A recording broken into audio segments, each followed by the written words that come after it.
Hello viewers, ఇవాళ నేను చేయబోయే రెసిపీ వచ్చేసి రాయలసీమ స్పెషల్ ఉగ్గాని.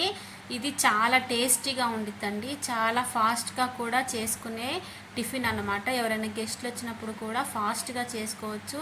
చాలా హెల్దీ, ఎవరైనా తినొచ్చు. ప్రాసెస్ ఏంటంటే వాటర్లో మరమరాలు వేసుకొని, కొన్ని చోట్ల వీటిని బొరుగులు అని కూడా అంటారు.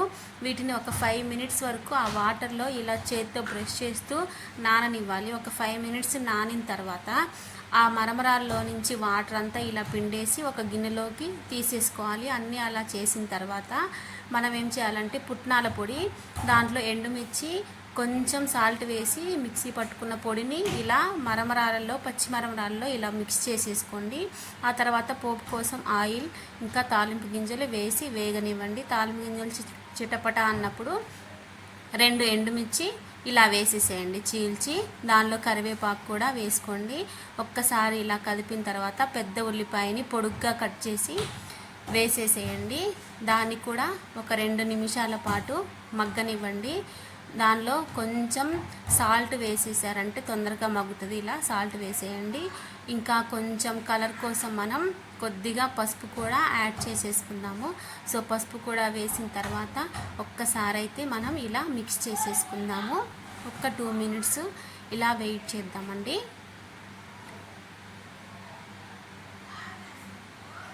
ఓకేనా? ఇలా అయిన తర్వాత 4 పచ్చిమిర్చి ఇలా చీల్చి వేసేసుకోండి. అది కూడా కొంచెం వేగినట్టు ఒక 1 మినిట్ వరకు ఇలా మిక్స్ చేసేసుకుంటే పచ్చిమిర్చి కూడా మనకి వేగిపోతాయండి. సో పచ్చిమిర్చి వేస్తూ పచ్చిమిర్చి నంచుకుంటూ తింటే బాగుంటుంది. సో పచ్చిమిర్చి వేసుకోండి మ్యాక్సిమం వదిలేయకుండా. సో ఇలా వేగిన తర్వాత ఒక టమాటోని పొడుగ్గా కట్ చేసుకొని దాన్ని కూడా వేసేసేయండి ఆయిల్లో. 1 నిమిషం పాటు ఆ నీరు పోయే అంతగా టమాటాని కూడా ఇలా వేపుకోండి. ఓన్లీ 1 మినిట్ సరిపోతుంది.